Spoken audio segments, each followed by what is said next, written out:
नमस्कार, मैं गौरव श्याल आप सभी का भारतीय पशुपालन निगम लिमिटेड के आधिकारिक यूट्यूब चैनल पर स्वागत करता हूं। जैसा कि आज मैं पशुधन एवं कुक्कुट के आर्थिक महत्व के बारे में चर्चा करूंगा। सबसे पहले बात करते हैं, भारत की अधिकांश जनसंख्या गांवों में निवास करती है, जिसकी जीविका का मुख्य साधन कृषि एवं पशुपालन होता है। अधिकांश किसान कृषि और पशुपालन दोनों व्यवसाय एक साथ करते हैं, क्योंकि यह अधिक लाभप्रद होता है तथा इस पशुपालन एवं कृषि दोनों एक साथ करते हैं तो यह क्रिया जो है मिक्स्ड फार्मिंग कहलाती है। इसके लिए सही पशुपालन से हमें बहुत लाभ प्राप्त होता है, क्योंकि हमें पशुपालन से बहुत सी वस्तुएं प्राप्त होती हैं जो कि निम्न है। सबसे पहले बात करते हैं दूध के बारे में। पशुओं से हमें अनेक प्रकार के उत्पाद के रूप में दूध प्राप्त होता है। व्यावसायिक स्तर पर दूध गाय एवं भैंसों से प्राप्त होता है।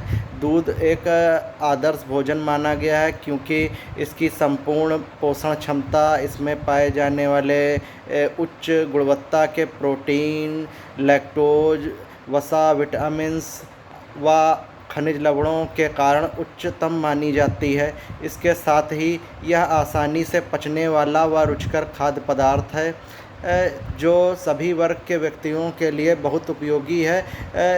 भोज्य जो उन्हें पोषक तत्व उचित मात्रा में प्रदान करता है। शाकाहारी मनुष्यों में केवल मात्र दूध ही एक जैविक प्रोटीन का स्रोत है। दूध में आयरन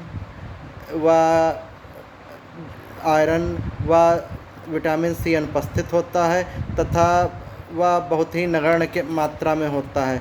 दूध से अनेक प्रकार के उप उत्पाद प्राप्त होते हैं, जो कि बेहतर लाभ प्रदान करते हैं। साथ ही दूध की उपयोगिता व मांग को भी बढ़ाते हैं। इन उत्पादों में दही, छाछ, घी, पनीर, आइसक्रीम आदि भी शामिल हैं तथा भारतीय कृषि व्यवसाय में 17% से अधिक जो आय होती है वो दूध से ही होती है।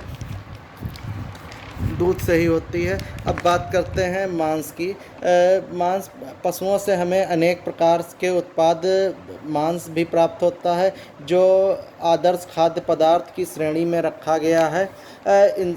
तथा इसमें उपस्थित प्रोटीन, वसा, कार्बोहाइड्रेट, विटामिन्स, खनिज लवण प्राप्त होते हैं।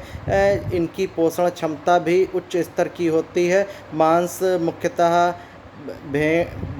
भैंस, भेड़, सूअर, कुक्कुट आदि से प्राप्त होता है तथा सूअर मांस की दृष्टि से बहुत उपयोगी है तथा विभिन्न पशुओं से प्राप्त मांस को निम्नलिखित नामों से जाना जाता है। जैसे बात करते हैं, गाय के मांस को बीफ कहते हैं, बुफैलो के मांस को बुफेन कहते हैं तथा सिप के मांस को मटन कहते हैं तथा बकरी के मांस को चिकन कहते हैं तथा सूअर के मांस को पोर्क तथा पोल्ट्री के मांस को चिकन कहते हैं। अब बात करते हैं ऊन की। ऊन भेड़ों से प्राप्त होती है तथा भेड़ों की विभिन्न नस्लों से अलग अलग प्रकार से ऊन प्रदान करती हैं। जैसे ऊनी कपड़े इनका अनेक प्रकार से उपयोग होता है, जैसे ऊनी कपड़े बनाने तथा बारीक व मुलायम ऊन कंबल व गलीचे बनाने में प्रयोग होती है तथा भेड़ों से प्राप्त ऊन से स्वेटर, कंबल, कोट, गलीचे, टोपी आदि बनाई जाती है तथा 1 वर्ग मीटर गलीचा बनाने के लिए लगभग 800 ग्राम से 3 किलो तक ऊन काम में लाया जा सकता है। अब बात करते हैं बाल के।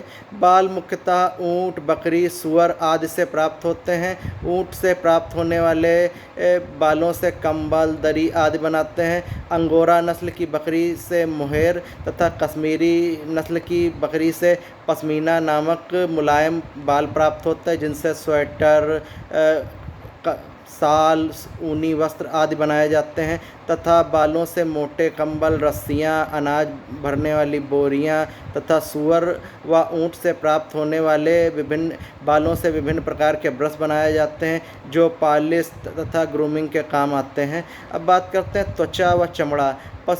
पशु की मृत्यु के पश्चात उसकी खाल उतार कर चमड़ा बनाने के काम में लिया जाता है तथा यह सभी प्रकार के पशु जैसे गाय, भैंस, भेड़, बकरी घोड़ा, ऊँट, सूअर आदि से प्राप्त होती है तथा इसका उपयोग चमड़ा उद्योग में जूते, चप्पल, बेल्ट, जैकेट तथा खेल सामग्री आदि बनाने में प्रयोग होता है। अब बात करते हैं अंडे की। पोल्ट्री से हमें अंडे प्राप्त होते हैं जिनका जिनका व्यवसाय अधिक जिनका व्यावसायिक स्तर पोल्ट्री फार्म से उत्पादन किया जाता है। अंडों से उच्च गुणवत्ता की प्रोटीन, वसा, कार्बोहाइड्रेट, विटामिन्स व खनिज लवण पाए जाने के कारण इन्हें आदर्श खाद्य पदार्थ की श्रेणी में रखा गया है। अब बात करते हैं खाद की। खाद फसलों की पोषण प्रदान करने व उनकी वृद्धि के लिए अति आवश्यक है। पशुओं से हमें कार्बनिक खाद तथा सभी प्रकार के पोषक तत्व की उचित मात्रा उपलब्ध होती है जो पेड़ पौधों की वृद्धि के काम आती है तथा खाद से हमें खाद मुख्यतः गाय, भैंस, भेड़, बकरी आदि से प्राप्त होती है। हालांकि गोबर की खाद की तुलना में भेड़ की मैंगनी से नाइट्रोजन, पोटास लगभग दुगनी मात्रा में प्राप्त होती है तथा अधिक उपलब्धता के कारण गोबर की खाद जो है ज़्यादा काम में ली जाती है तथा गोबर की खाद को हम लोग FYM कहते हैं। FYM का फुल फॉर्म होता है फार्म यार्ड मैन्योर।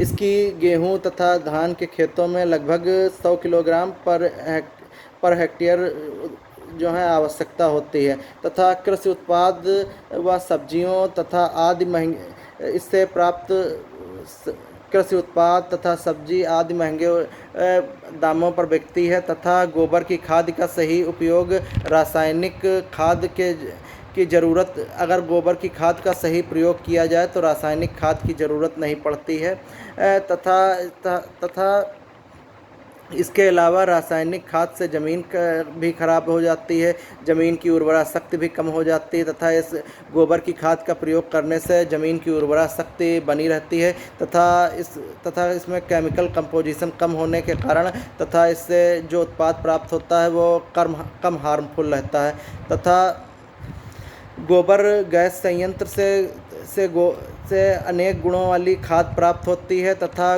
गोबर से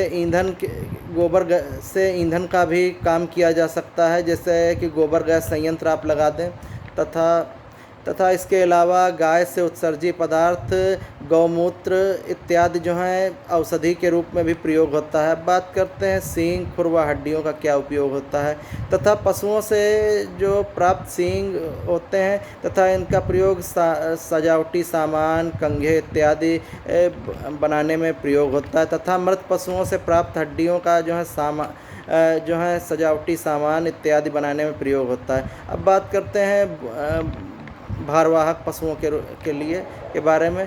विभिन्न पशुओं जैसे बैल, भैंसा, घोड़ा, खच्चर आदि को विभिन्न प्रकार की गाड़ी, हल चलाने तथा सामान खींचने तथा व्यक्तियों को एक स्थान से दूसरे स्थान पर ले जाने के लिए प्रयोग किया जाता है तथा बहुत से जो मजदूर वर्ग हैं उनका यही जीविका ही बनी हुई है। नमस्कार। आप लोग हमारे चैनल को अधिक से अधिक लाइक करिए, शेयर करिए तथा बेल आइकन प्रेस करना ना भूलिए जिससे आप लोगों को आगे की नोटिफिकेशन मिलती रहे। नमस्कार।